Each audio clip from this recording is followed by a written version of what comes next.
Pretty hefty claim in the title there, Overcooked in Space. This is Fielder, I am Couch Coop, and we're going to look at a cool new up to 4-player local co-op, PS4, PS5 and Switch. This is actually PlayStation 4 Pro footage, and that map screen star system is the first bell ringer for the Overcooked parallels. Now I like the character design, I love that easy to read user interface and seeing some of the almost Rubber Bandit like funny outfits, and there's quite a few of them, and they are obviously increased the more you push into the game. Notice those mission stipulations and accolades, they're ridiculously difficult. Some of the third tiers on those I couldn't even get close to when I was doing it on the one player. Let's talk about that really quickly. The one player is doable, but this game is really built around minimum of 2 people. You can switch out on one player, it does and doesn't work. I would only go to this if you've got a permanent couch co-op buddy.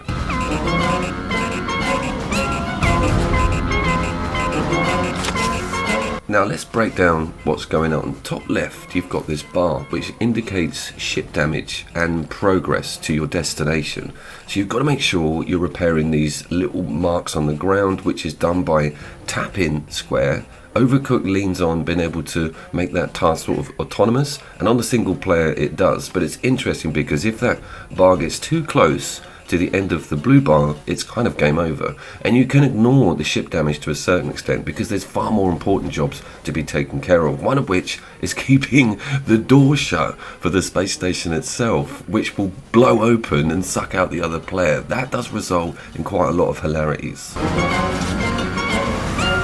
But your main task overall is to keep that jet at the bottom of the screen percentage up, which is done by refining fuel and then taking canisters and whacking them in. And the better you concentrate on that, the quicker that blue bar goes over, more accolades come in. So it's cool to have a tiered system on how important certain jobs are, because it allows you to delegate and say, I'm going to look after X and you just sort out Y. Hazards come in the form of that Frogger style river that we've got running through the level, and incidentally that didn't come up much. You might be thinking, wow, they're really out of the box with their gaming ideas, but that was just a cool throw in for an early level on the 2-player co-op missions. You can also see that we can still navigate around that door that's open at the top of the map, but it's a struggle against the pull of the gravity, which is quite fun. Getting sucked out of the ship isn't a huge disaster. You will respawn back in after about a 5-second delay, but that can be integral if you're right at the end of a mission or the ship's about to blow up because you haven't hammered one of those little patches on the ground.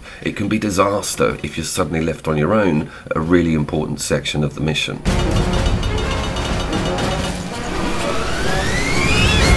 The game heavily advertises this big pink octopus and sort of alien squid, so I was very much, oh my god, do we get a gun? Are we fighting tiny little pink face huggers? No is the answer to that, but we do have some integration with like intergalactic giant cosmic cephalopods.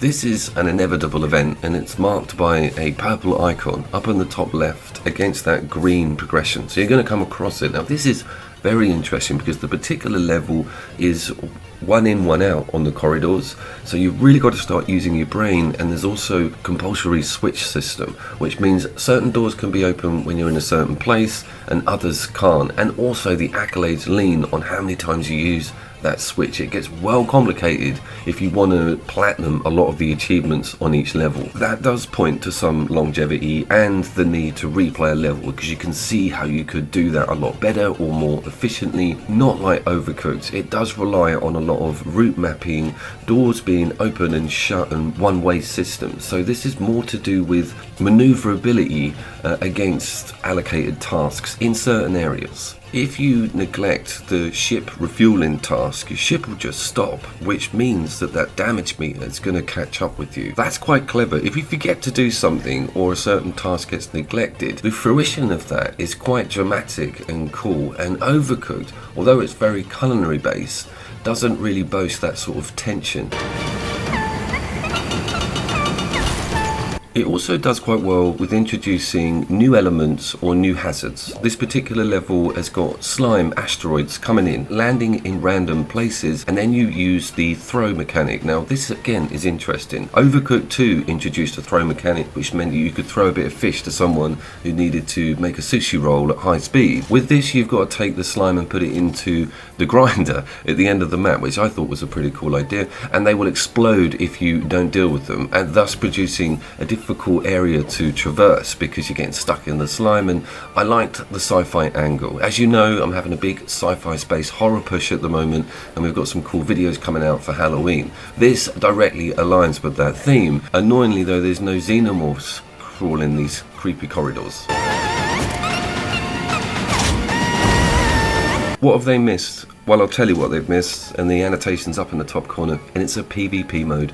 Oh my god, local versus on this would have been absolutely excellent, and that's where Overcooked is just trampling this game model, is because you can have really good head-to-head battles, 2 teams as well, co-op partners, that sort of stuff. And also this game would excel with 4 people totally. It would double the fun, to be fair, and I'd love to test it, and there will be a 4-player game list coming out at the end of the year. This one would definitely have that as a strength.